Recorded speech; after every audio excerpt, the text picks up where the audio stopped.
रोज सकाळी माईक समोर येऊन आपल्या अकलेचे दिवे पाजळणारे संजय राऊत ही फुसकी फटाकडी आहे. आजच्या पत्रकार परिषदेमध्ये संजय राऊतांनी तद्दन खोटारडं विधान केलंय की नाशिक आणि परिसरामध्ये उभाठा सक्रिय आहे. मग राऊत मला उत्तर द्या, ज्या उत्तर महाराष्ट्राची जबाबदारी ही तुमच्यावरती होती तिथं तुम्हाला भोपळा का बरं मिळाला?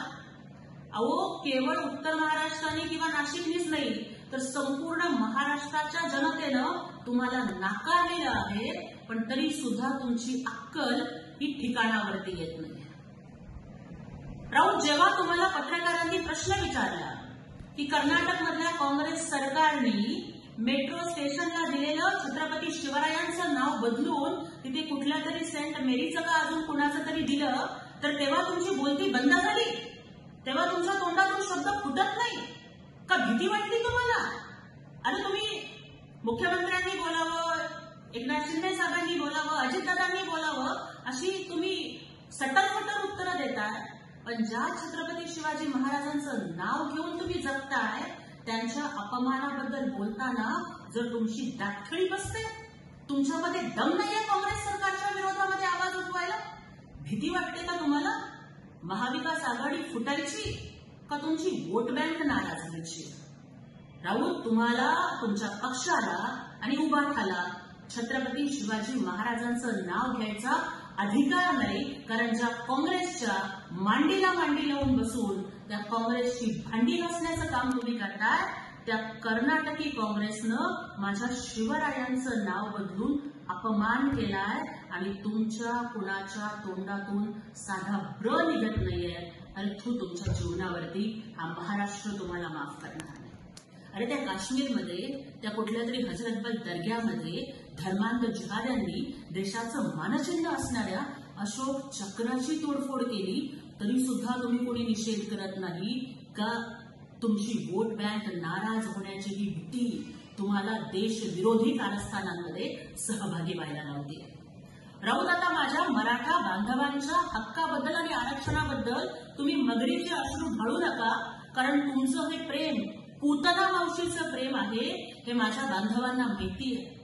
लाखोच्या संख्येनं हा मराठा समाज बांधव जेव्हा रस्त्यावरती उतरला होता ना मूक मोर्चाच्या माध्यमातून, तेव्हा त्याला मुका मोर्चा म्हणून हिणकस पद्धतीनं टर उडवण्याचं काम हे तुमच्याच सामनामधनं झालं होतं आणि त्याचे तुम्हीच संपादक होता, हे महाराष्ट्र विसरलेला नाही.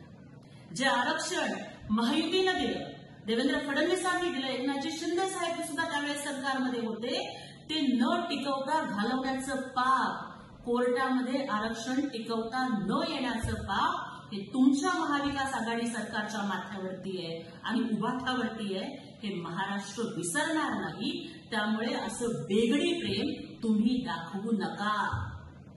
आणि तुम्ही काय त्या दुसऱ्याला म्हणताय निंदेड असेल तसे, पण राऊत, तुम्ही जामिनावर बाहेर आहात हे विसरू नका.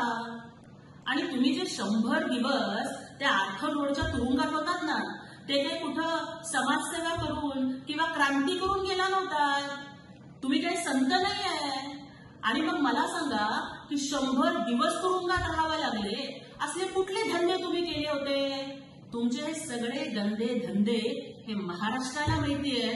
त्यामुळे तुम्ही दुसऱ्या कोणाला नावं ठेवण्याच्या भानगडीतच पडू नका. आणि उपराष्ट्रपती पदाच्या निवडणुकीमध्ये घोडेबाजार झाला म्हणतात. तुम्हाला तुमचे खासदार टिकवता आले नाहीत आणि दुसऱ्याला नावं ठेवता, नाचता येईना अंगण वाकडेसारखं. राऊत, घोडे बाजाराचं जाऊ द्या, पण गाढव बाजारात सुद्धा तुम्हाला कोणी जागा देणार नाही.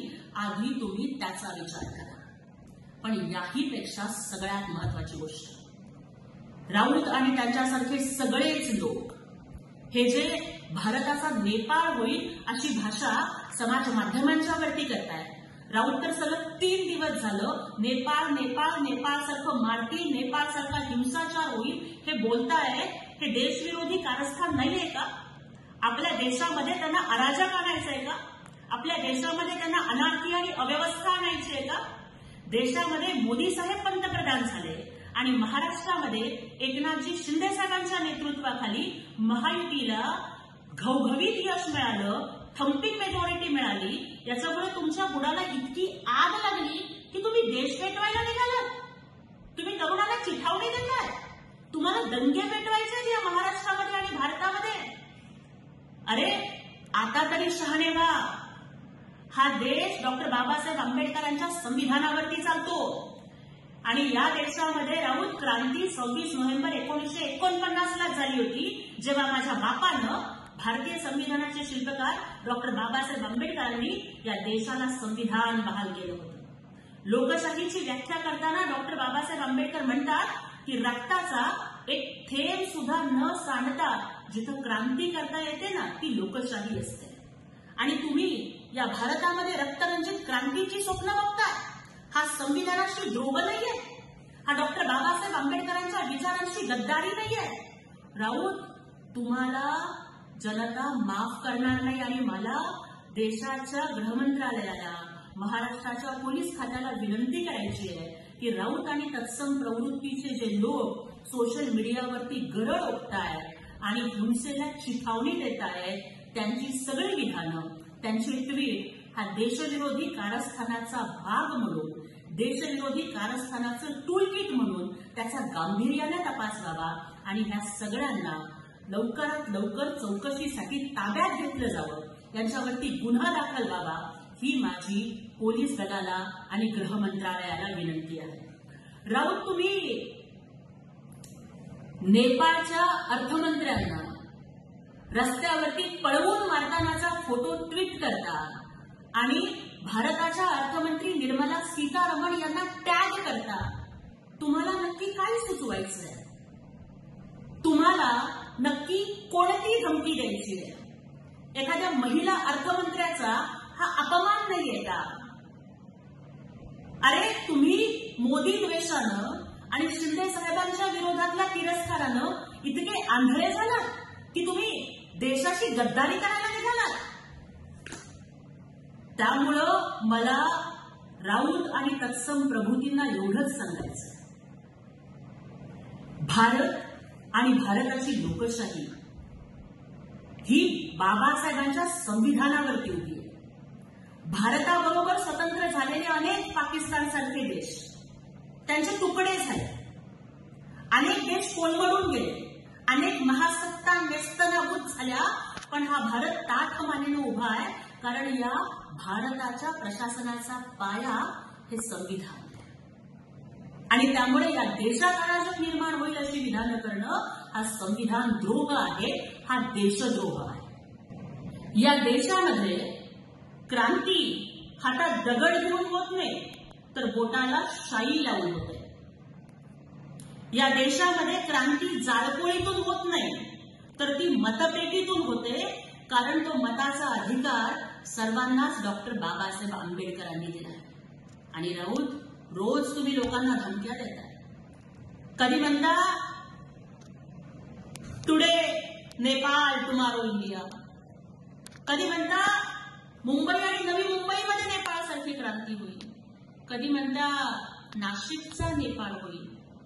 अरे स्वतःला खुर्ची मिळाली नाही म्हणून तुम्ही देशामध्ये दंगे पेटवणार आहात. तुम्ही म्हणताय नेपाळसारखं लोक मारतील वगैरे, पण राऊत, तुम्हाला एक सबुरीचा सल्ला देते बरं का. अहो, रोज सकाळी टीव्हीवरती येऊन बोलणं लवकरात लवकर थांबवा. कारण सकाळी सकाळी उठून तुमचं तोंड बघितलं की अख्खा दिवस वाईट जातो, ही महाराष्ट्रातल्या जनतेची तक्रार आहे. त्यामुळं ते नेपाळसारखं मारणं बाजूला राहू द्या, पण तुम्ही जर लवकरात लवकर रोज सकाळी हे बोलणं जर नाही थांबवलं ना, तर महाराष्ट्राची जनता असेल तिथून तुमच्यावरती कांदे, टमाटे, बटाटे आणि अजून काय काय फेकेल याचा मला विचारच करवत नाही. त्यामुळं राऊत, वैचारिक खतना झाल्यासारखे वागू नका.